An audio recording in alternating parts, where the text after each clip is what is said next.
Morning everyone, welcome back to my channel.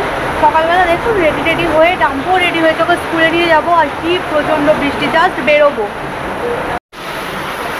ডাম্পো পুরো dress পরে ready, জুতো পরে রেডি, আর কীরকম বৃষ্টিটা শুরু হয়ে গেছে।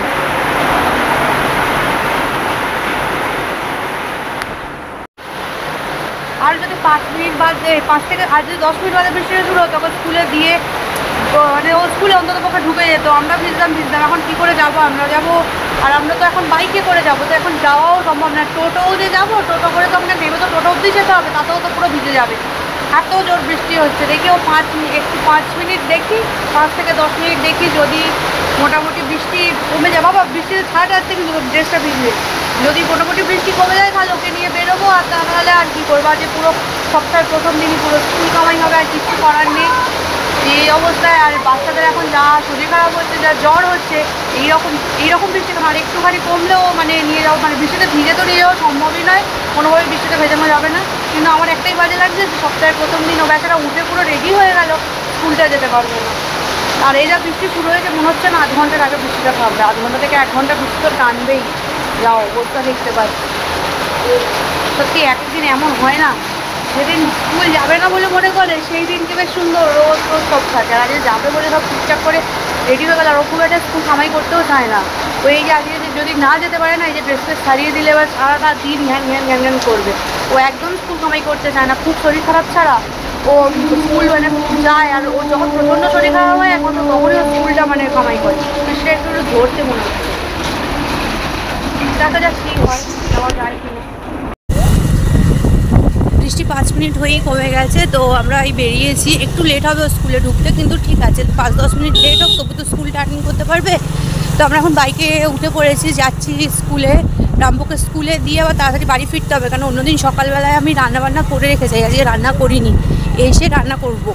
সেই জন্য ওকে তাড়াতাড়ি করে স্কুলটায় দিয়েই আজকে চলে আসতাম। অন্যদিন একটুখানি দাঁড়াই, যে ওর প্রেয়ারটা স্টার্ট হলে আর কি, তারপর আসি, কিন্তু আজকে সেই টাইমটা নেই। আজকে ওকে দিয়েই স্কুল থেকে বাড়ি চলে আসতে হবে। বাড়ি ফিরে এসেই আমি একদিকে চিচিঙ্গে ভাজা আর একদিকে ভাত করতে বসিয়ে দিয়েছি। আর ওইদিকে সকালবেলায় আমি ডাল করে রেখে গিয়েছিলাম, আর কালকের একটু ছিল আমাদের চিকেন, তো এই দিয়ে আজকে আমাদের লাঞ্চ হয়ে যাবে। আর একটুখানি ডাম্পুর জন্য মাছ ভাজা করবো, কারণ ডাম্পুকে বাসি খাবার আমি খুব একটা দিই না। তো এটাই আমাদের আজকের লাঞ্চের মেনু। রান্না বান্না, তারপরে ঘরদোর গোছানো, কাছাকাছি এইসব করতে করতে কখন যে 11টা বেজে গেছে আমি মানে খেয়ালই করিনি। আমি 11টার সময় বেরোই ডাম্পুকে আনতে। আমাদের এখান থেকে প্রায় 2-4 মিনিট গিয়ে টোটো ধরতে হয়, 4 মিনিট লাগে এখান থেকে গিয়ে আমাকে টোটো ধরতে হয়। আর ওই পাশে রাস্তাটা এখন এত জ্যাম থাকে, ওর ছুটি 11:30টায়, কিন্তু এখন আমি যদি 11টা নাগাদ আমি বেরোই, তাহলে আমাকে প্রায় 11:30, 11:35 এরকম টাইম করে স্কুলের সামনেটায় নামায়। তো এখন 11:07 বাজে। এখন যদি আমি বেরোই, আমি গিয়ে ওকে স্কুল মানে ছুটি হয়ে যাবে, ওকে দাঁড়িয়ে থাকতে হবে। তাই ওর বাবা বাড়িতে আছে, বললো যে ঠিক আছে আমি তাহলে খেতে বসেছে, বলছে আমি খেয়ে নিয়ে ও তোমাকে স্কুলের সামনে নামিয়ে দিয়ে তারপরে ও বেরিয়ে যাবে। তো যাক, ভালোই হলো। আমি আরও 5-7 মিনিট পরে বেরোলেও হবে, কারণ আমি ভিতরের রাস্তা দিয়ে যাব, জ্যাম থাকে না। 10 মিনিট আমাদের বাড়ি থেকে চলে যাওয়া যায়, 10 থেকে 15 মিনিটে, কিন্তু সেই রাস্তাটাই এখন এত জ্যাম থাকে না, যে প্রায় আধ ঘন্টার ওপরে লাগিয়ে দেয়। আর এখন বেরোলে আমার প্রায় পৌঁছতে 11:40-45 বেজেই যাবে। তো সেই জন্য আমি একটুখানি জাস্ট বসলাম, ও খাচ্ছে, খেয়ে উঠেই আমাকে নিয়ে বেরোবে। আর অন্যদিন আমি একাই যাই, আজকে একদম খেয়ালই ছিল না, একটার পর একটা কাজ করছি তো, যে কখন 11টা বেজে গেছে আমার মানে বেই করিনি। আমি চটপট করে রেডি হলাম, আমি জানি যে ও যাবে না নিয়ে, কোনো দেরি হয়ে যাবে, অফিস বেরিয়ে যায়। তো তারপর বললো যে না, যেতে যেতে যেহেতু লেট হয়ে যাবে, ওর পৌঁছতে পারে, বাচ্চাটা দাঁড়িয়ে থাকবে একা একা। তো সেই জন্য বললো যে ঠিক আছে, আমি তোমার কাছে নামিয়ে দিয়ে তারপরে যাবো। সেই জন্য আমি একটু 5 মিনিট বসলাম, 5 মিনিটও না, জাস্ট 2-3 মিনিট বসবো। আর এইদিকে আমার ব্যাগ ফ্যাগ সব রেডি।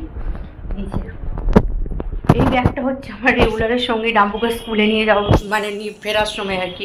এর ভিতরে আছে কি, আমার মানি ব্যাগ আছে, ও সানগ্লাস, টুপি, তারপর আমার ছাতা, আর কি আছে, আর কিছু নেই। এইগুলোই থাকে এই ব্যাগটাতে। তো এইটা নিয়ে আমি ওকে আনতে যাই।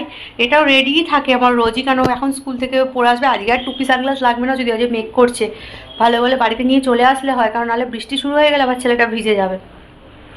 তো এই সব নিয়ে আমি রেডি হয়ে দাঁড়িয়ে রয়েছি, জাস্ট খাওয়াটা শেষ হলেই এবার আমি বেরোবো ছেলেকে আনতে। সকালবেলা রান্নাটা করে গেলে এত চাপটা থাকে না, কারণ রান্নাটা করে গেলে সব কাজই মোটামুটি কমপ্লিট হয়ে থাকে। এসে টুকটাক কিছু কাজ করলাম, চান টানও আমার করে ফেলি, চান করে ওকে আনতে চাই। কিন্তু আজকে যেহেতু রান্না করে যাইনি, আজকে মানে পুরো এসে থেকে রান্না বান্না সব কিছু করতে করতে না টাইমটা কোথা দিয়ে বেরিয়ে গেল তার কোনো ঠিক ঠিকানা পেলাম না। প্রচণ্ড দেরি হয়ে গেল আজকে ওকে, মানে মানে আমি বুঝতেই পারলাম না কখন হয়ে গেল টাইমটা। তো যাই হোক, খাওয়া হয়ে গেছে, আমি বেরোই, পরে আবার কথা বলছি। আমরা এইমাত্র বাড়ি এসেছি, ডাম্পু এখানে এসে শুয়ে পড়েছে। এত রোদ, বেরোনোর সময় কি প্রচণ্ড বৃষ্টি, কোনো রকমের বৃষ্টিতে ভিজে ভিজে প্রায় ওকে আনতে গেলাম। আর এখন আসার সময় এত রোদ, আর টোটো আমাদের অন্যান্য দিন আমাদের ফ্ল্যাটের সামনে অবধি চলে আসে, আজকে এত দূরের টোটো আমরা পাইনি। আমরা সেই নেমেছি, প্রায় 5 মিনিট মতো আমাদের হেঁটে তবে ভিতরে ঢুকতে হয়েছে, ভিতর দিকে আসেনি আজকে টোটোগুলো, 5 মিনিট মতো আমাদের হাঁটতে হয়েছে এই রোদে। ছেলেটা পুরো একদম মানে হাল্লা হয়ে শুয়ে পড়েছে।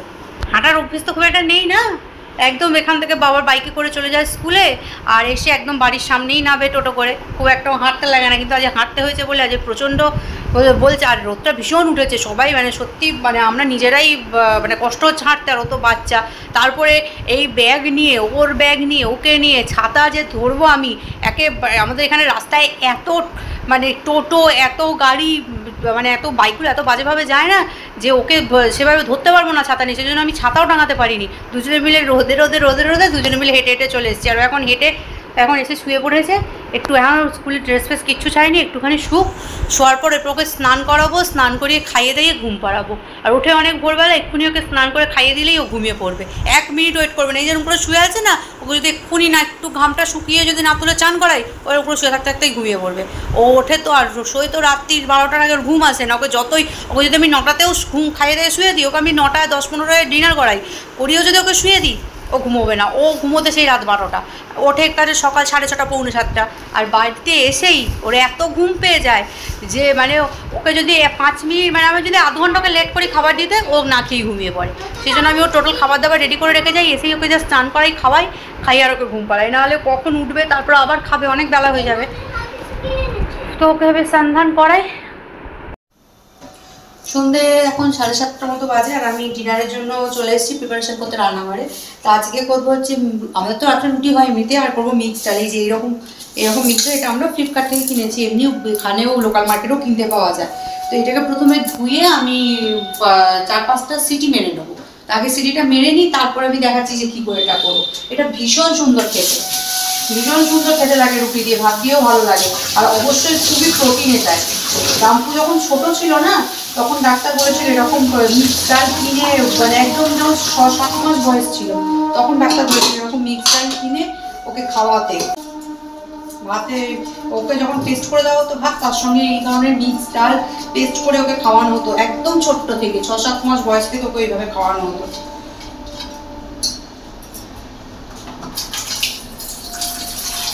3-4টে সিটি মারলেই ডালটা সিদ্ধ হয়ে যাবে।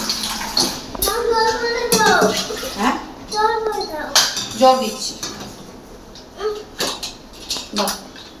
ভরে দিচ্ছি। আমি এটাকে পেস্ট বসিয়ে দিই।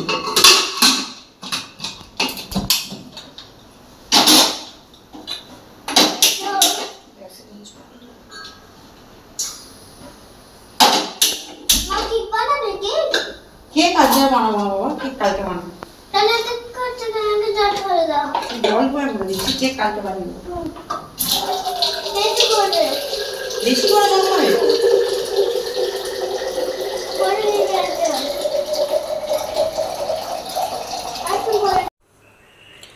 প্রেশার, ওইদিকেও ডালটা সিটি হচ্ছে, আর এদিকে আমি একটা বড় সাইজের পেঁয়াজ, আদা আর রসুন কেটে নিয়েছি, এই মানে খোসা ছাড়িয়ে আর কি রেখেছি এতে, এই আমার হ্যান্ড চপারটায় এটাকে আমি একদম কুচি কুচি করে এগুলোকে কেটে নেবো। আর এতে টমেটোও দেয়, কিন্তু টমেটো আমার নেই, আর কাঁচা লঙ্কাও দেয়, কিন্তু কাঁচা লঙ্কা আমি দেবো না, কেন ডাম্পু খাবে বলে, সেজন্য আমি কাঁচা লঙ্কাটা এতে দিচ্ছি না। এইগুলোটাকে আমি ভালো করে একদম সুন্দর করে ছোটো ছোটো করে কুচি করে নেবো। তো 4-5টা সিটি দেওয়ার পর ডালটা ঠিক আমার সেদ্ধ হয়ে গেছে, ভালোভাবেই সেদ্ধ হয়ে গেছে 5খানা সিটি দেওয়ার পর। আর এদিকে আমি এখন কড়াইতে দিয়ে দিয়েছি তেল, যেগুলো আর এখানে আমার পেঁয়াজ, আদা, রসুন কুচিটাও রেডি হয়ে রয়ে গেছে, সুন্দর করে কোচানো আছে। তো এইটাকে আমি এখন তেলের ভিতর দিয়ে দেবো।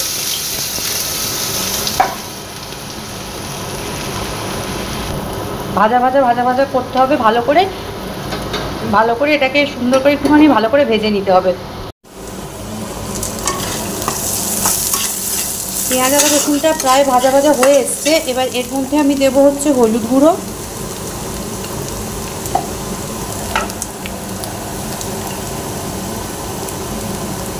আচ্ছা এতে আমার জিরে ধনে শুকনো খোলায় আর কি ভেজে গুঁড়ো করে রাখা রয়েছে, আর এটা না থাকলে শুধু জিরে গুঁড়ো ধনে গুঁড়ো দিলেও চলবে। এটা আমার একসাথে আছে বললে আমি একটা দিলাম, আমার এতেই চলে যাবে। আর হচ্ছে নুন,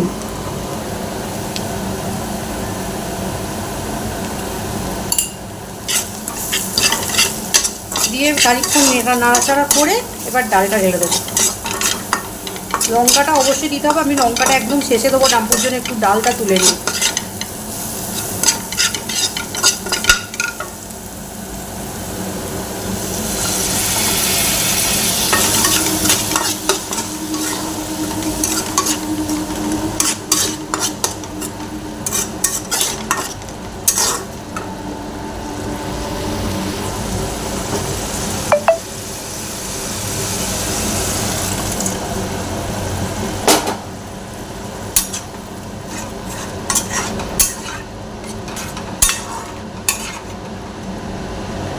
এটা ফুটে গেলেই ডাল রেডি হয়ে যাবে।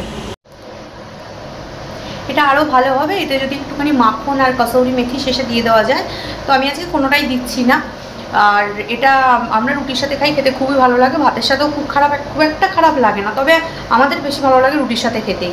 আর এখন আমি আটা মাখবো, রুটি করব, তো ভিডিওটা তাই আজকে আমি এখানেই এন্ড করছি। তারপরে আমাকে আবার রান্নাঘর পুরো পরিষ্কার করতে হবে, কালকে মঙ্গলবার যেহেতু আমরা ভেজ খাই, আজকে পুরো রান্নাঘরটাকে ভালো করে মুছে পরিষ্কার করে রাখতে হবে, কাল ভোরে উঠেই আমাকে রান্না বসাতে হবে। তো আজকে ভিডিওটা আমি এখানেই শেষ করছি। ভালো লেগে থাকলে অবশ্যই ভিডিওটিকে লাইক করবেন আর চ্যানেলটিকে সাবস্ক্রাইব করবেন, আর বেশি বেশি করে আমার ভিডিওটিকে শেয়ার করবেন। আপনাদের সঙ্গে আমার দেখা হচ্ছে পরবর্তী ভিডিওতে। চলুন, গুড নাইট।